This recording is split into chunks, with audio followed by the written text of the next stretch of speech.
Good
luck and fair seas.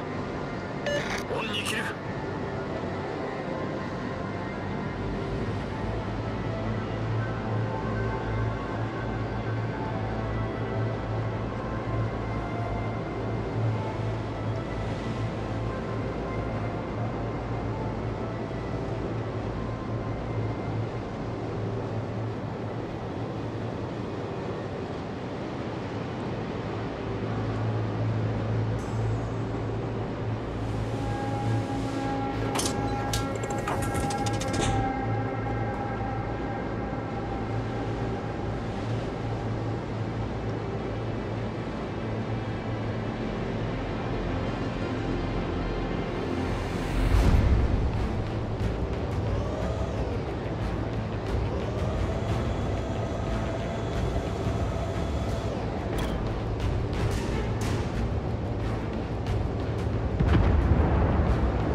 Concentrate fire on the designated target. 了解した。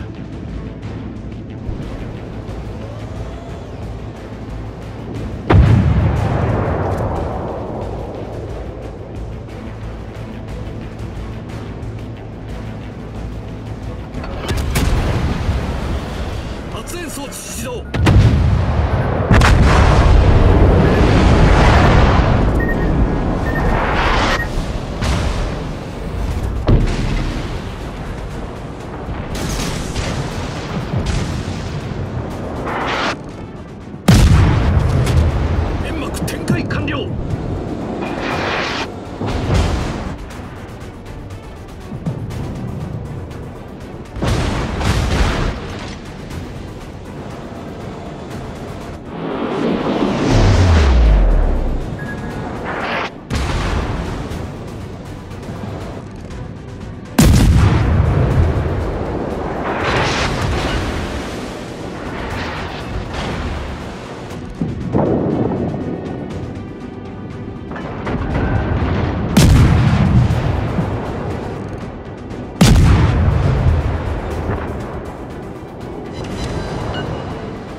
fire on the target.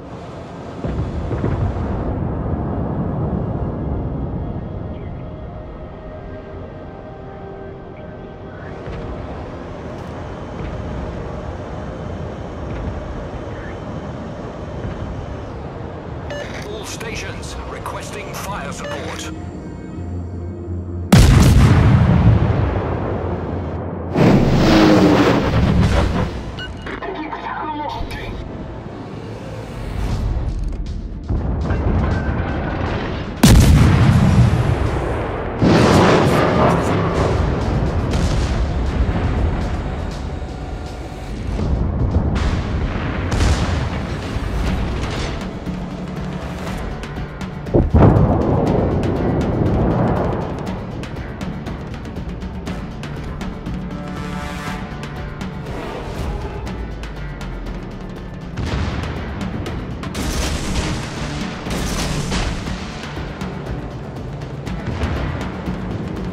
右舷から魚雷接近。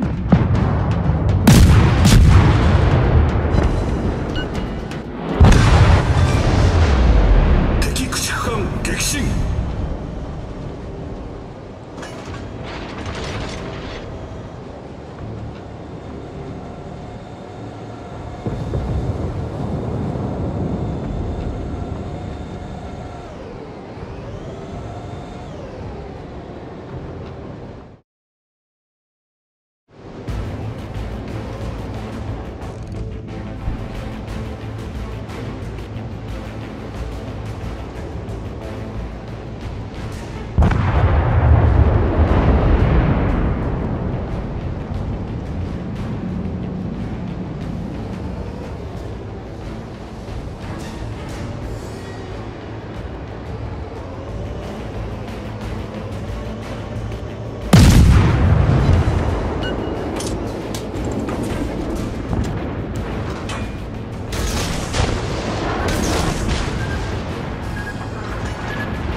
前方から魚雷接近。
Stanowiska!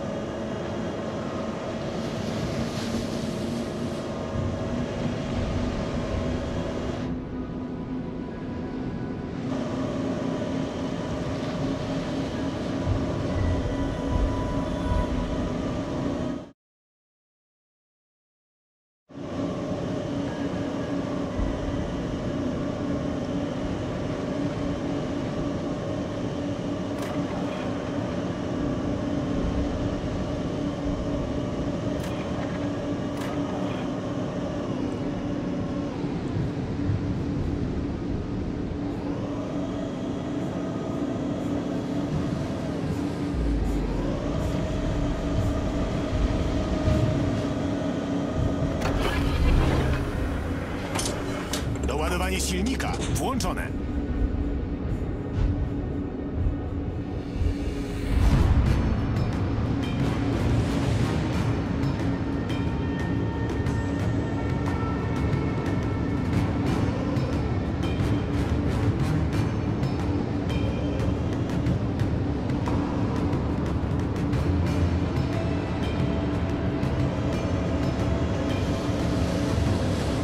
À tous les bâtiments. Cible stratégique repérée à cette position.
uszkodzenie silnika.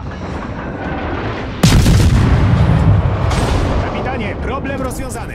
Krytyczne uszkodzenie silnika.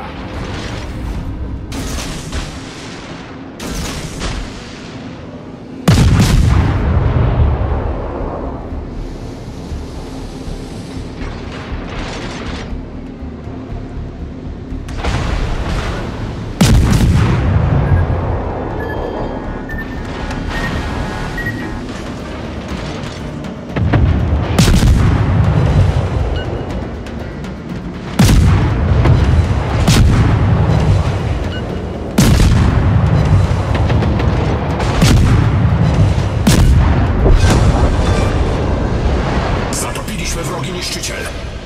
Wytwornica dymu uruchomiona. Concentrez le tir sur la cible désignée.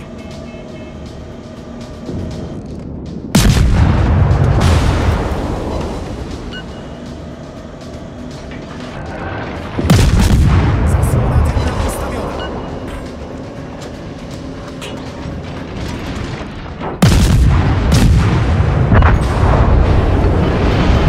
Krytyczne uszkodzenie silnika. Kapitanie, problem rozwiązany.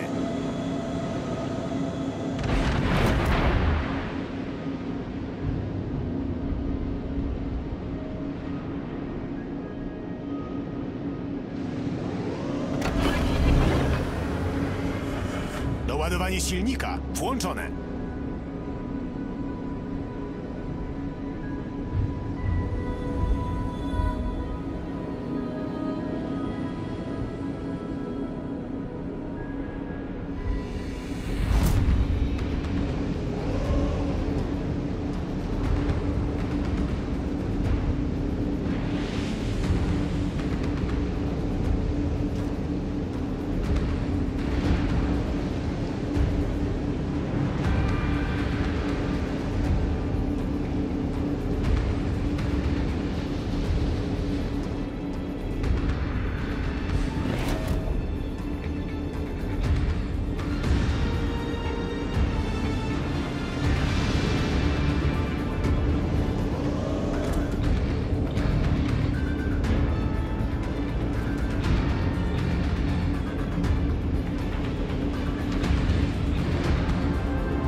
Tous les bâtiments, concentrez le tir sur la cible.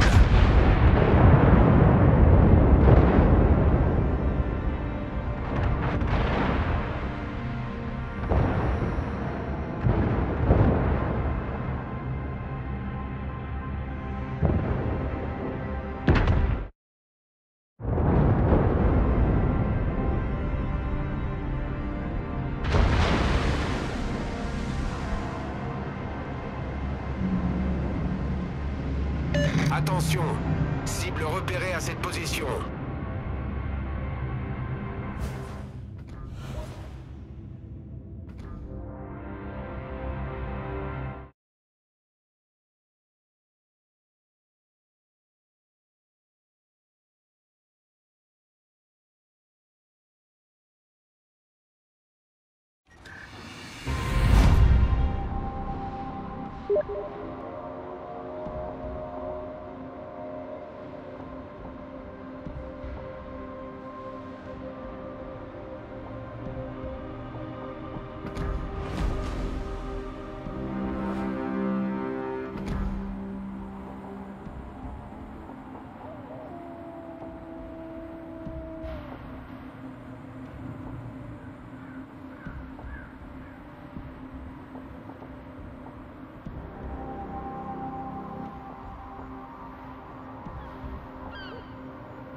Hi friends, welcome back to another episode of Generation Tech. My name is Alan. Today we'll be continuing our Everything Wrong series with the Battle of Kamino. We've once again collaborated with Clone Wars expert Geetsley, who, being from the Southern Hemisphere, or as I like to call it, Upside Down, is enjoying the optimism and beauty that only spring can bring. So naturally, he'll be doing the Everything Right version of this video. Which means, yes, I'll be doing the Everything Wrong version of this video, which, to be honest, I'm not so keen on doing all the time because I do love Star Wars, all its flaws included. But because we are dealing with Kamino and I'm a huge fan of the Clone Troopers, especially the Legends version of them, I have a few gripes with this episode. For those of you who don't know, Kamino is home to the cloning center for the Grand Army of the Republic. It's basically a giant sperm bank. As far as canon goes, Kamino is the sole place where clones are created, which is a terrible idea. The destruction of the facilities there would essentially destroy the GAR's entire stock of troopers, a real symbolic kick in the nuts. So the Separatists launch an attack on the planet with a sizable fleet, and the GAR meet them with their own sizable armada of over a dozen Venator-class Star Destroyers, which seems like a lot, but if Kamino is one of the most important planets to the Republic war effort, why doesn't it have orbital battle stations? Why doesn't it have a planetary shield, like Scarif? Does one not wear a cup when playing contact sports? Anyway, Grievous carries out a Trojan horse type of attack by hiding Aqua droids and Trident assault ships in falling debris, which is a great idea. Protection only works if you're aware you're being penetrated. The Separatist ploy works and bypasses the Republic blockade. But if Kamino is anything like Earth, re-entry should be tricky without the proper vectoring. Usually when you apply friction to an oddly shaped object that is full of robot semen, an explosion usually follows. Although it is possible that in Star Wars they have materials that are extremely strong and can numb the effects of high-intensity heat caused by re-entry. Planetside, we met Clone Trooper 99, who unfortunately has a few genetic defects which have severely deformed him, making him unfit for combat duty. He's easily one of the more likable characters in this episode, a Quasimodo in space, if you will. But having said that, if you really knew who the Kaminoans were, and by that I mean read the Republic Commando novels, you would understand that not only would 99 not be running around handing grenades to people, he would be dead. The Kaminoans would have put him down like a Miller Lite-loving Budweiser, of course, turned him into paste, and then baked that paste into nutrition squares and fed it to 99's fellow brothers. I would argue that they are 25% of the reason why I hate aliens and consider myself a speciesist. The other reason is those blue bestiality-loving monkeys from Avatar. The Kaminoans were basically walking, talking Nazi dolphin scientists. They probably tasted like fish, but not a good fish like bronzini or salmon. I imagine they tasted like gray, rotting fish with a very fishy smell. Having said that, I would consider consuming them just to show my pure hatred of them. I would probably use a lot of lemon juice, maybe some honey Dijon dressing. Yeah, death to the aliens. Humanity first. Anyway, the Separatist squid-like assault ships began carrying out their attack on Tipco City, which is a group of extremely fragile-looking structures. It's basically a bunch of giant disc-like buildings on stilts. On top of that, there's no Navy defending the structure both above and below the water. There aren't any underwater mines, there's not even weapons emplacements. Again, this is the only location that produces clones in the galaxy. Which brings us to the obvious conclusion that Equifax must be in charge of security on the structure. But the droids are equally stupid. Even though their real goal is to steal some Fett DNA, a much more effective assault method would have been to just blow up the supporting struts of the city, sending it crashing down into the ocean. The clones had no defense underwater, and there weren't even any scuba troopers on Kamino. The Aqua droids would have had a clear advantage. But instead, the Aqua droids are used on dry land and lined up in a long single-file line just waiting to be gunned down. And on the other side, the clone troopers are not taking cover, which, as you all probably know by now, is one of my largest pet peeves. Unless you're dressed like British Ben at one of his fancy dinner parties, you should always take cover when he's under fire. Also, the DNA chamber with Fett genetic material, completely empty. No laser grids, security guards, or even blast doors. Ventress just walks in without resistance. As the battle draws to a close, Echo 5's Rex, Cody, and 99, along with a few cadets, carry out a desperate last stand. The clone troopers draw the fire of the Separatists advancing through the barracks while the cadets hide in sleeping pods above the room. Once the droids have advanced far enough, the cadets pop out and start firing. While this might seem like a good ambush, it's actually not the smartest move, because these cadets, unlike the grown clone troopers, have no path to retreat. Should things go wrong, they're just stuck in those pods. This is also why in real life soldiers don't climb trees to carry out ambushes. They might get a few shots off, but once the enemy knows where they are, they're stuck. This is also the scene where 99 dies in a heroic attempt to grab more grenades for the clone troopers. This wants us to believe that disabled people are just as capable as everyone else. That's a great message when executed correctly, but Disney completely screws this up. First of all, 99 is a complete caricature of what a disabled person is. He has a droopy face, a limp, and a hunch in his back. His only contributions are pointing out obvious targets, Look out! There's more! knowing where the grenades are, Grenade! and handing those grenades to more able-bodied troopers. Because obviously 99 can't throw grenades, he's disabled. And if that's not messed up enough, even the clone cadets are treated as more capable soldiers and given blasters. Why doesn't 99 have a blaster? He obviously can fire one, he has thumbs, like me. And when 99 makes that final desperate attempt to grab the grenades, he's told by Rex that he can't. 99, you can't! I'm a soldier, like you! And that points out to be true. 99 is way too slow, and he dies a pointless but heroic. 99 is a great character. He has a great heart and a winning personality to go along with it. But in the end, it wasn't his body or disability who failed him. It was the writers of this episode, which is what I hope they write on his tombstone. In the end, this was a very interesting episode, but for those of us who love the Clone Troopers, it just wasn't enough. This really should have been a 3-part story arc. I wanted to see more of what life was like on Kamino. The battle itself would have been less hurried, and 99 could have gotten the character arc he deserved. Well guys, that's all we have for you today. Don't forget to hop on over to Geetzly's channel and check out his version of this video, and don't forget to subscribe and hit that notification button so you don't miss out on the rest of our awesome content. Special thanks to all you Patreon supporters out there. Remember, a good Kaminoan is a dead one, dipped in honey Dijon sauce with a lot of lemon juice. Well guys, thanks for joining us today. If you're watching this, you are Generation Tech.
Gekisin しました